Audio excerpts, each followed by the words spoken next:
Was there anything defensively that you thought you got stood out for you that you guys are doing well?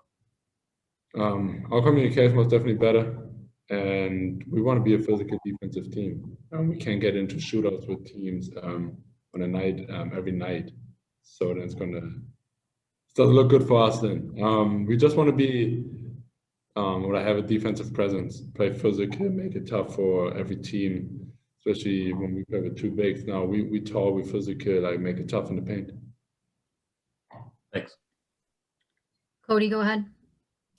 Daniel, is there anything about the opportunity in Chicago that this organization provides that wasn't available to you in Boston, just by way of your role on the court, I should say? I wouldn't say it wasn't available. Like I said, I'm just want to help the team now. We want to win. I want to help the team to win and make a run for the playoffs. That's our goal. And everybody has to sacrifice somehow, either the minutes, shots, but we're so unselfish. We had talks as a team and different player types that we just care about winning. So that's why even the starting lineup change, it's nothing anybody was mad about or reacted different. Like, it was kind of a team decision too, because we want to win.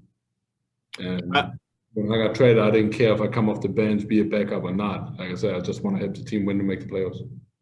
The other night before the game too, we asked Billy about you, and Billy said it's been a joy to coach you and that he hoped it could be a long-term fit for you in Chicago. Were you aware of those comments that Billy made? And if so, what's that mean to you?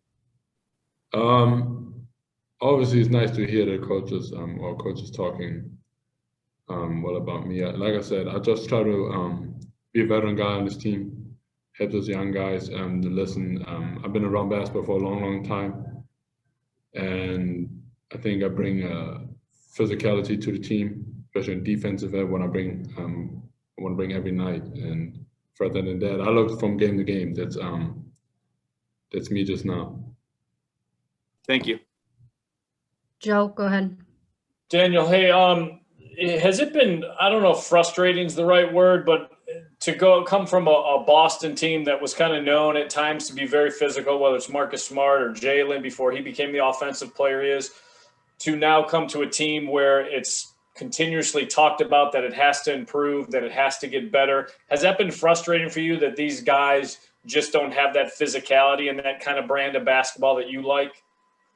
We struggled this year in Boston with defensive physicality as well. I think for the last 3 years, we were the top 5 defense every year. This year we were like 15, 14. So I won't call it frustrating. I see it as an opportunity to help my teammates and help the team to get more physical and better on defense every night.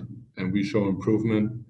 And for me, it's a different role because I can just be a veteran guy and I can talk to those young guys as well. Like, especially, let's say, I talk a lot to Pat Williams, because I think he can be one of the best defenders in his league with his size, with his physicality, with his wingspan. And like I said, I just see it as an opportunity to help this team to get better every night on defense. And we've shown improvement. Like just mentioned, 96 points against Cleveland is a good start, but we want to do it every night and not just one game. And then 5 games off, we get 120, 130 points again. So we got to do it on every night, every game to play defense, play physical. Thanks, man. Bobby Manning, we'll take one question from you, please. Hey, Daniel. Hope things are going well in Chicago. I know there's been ups and downs for you this year with the Celtics and now with the Bulls. Has it been harder than usual with everything going on, pandemic and all that stuff, to enjoy basketball this year?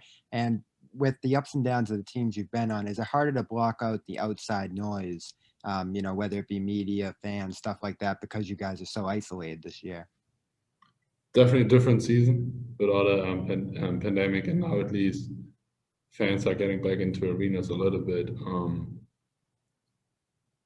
But I learned about the NBA is if you have a bad game or you lose a game, there's another one right around the corner, so you can't be too frustrated or think about the last game too much. And I think that's how it is, like, especially this year. We got to take it game by game and then like outside noise or not, like there's nothing we can control. We can't control if we have fans in the arenas or not. The only thing we can control is like to follow our protocols, stay healthy, and that might help us for next year that we get fans back to the arenas and have like a regular season. And I think it's like our, I wouldn't say freedom, but maybe freedom to move, especially with the vaccines now that most of the players got, that we are able to move more and not be so isolated on the road or at home. Thank you, Daniel. All right, Daniel, that's all we got for you today. Thank you.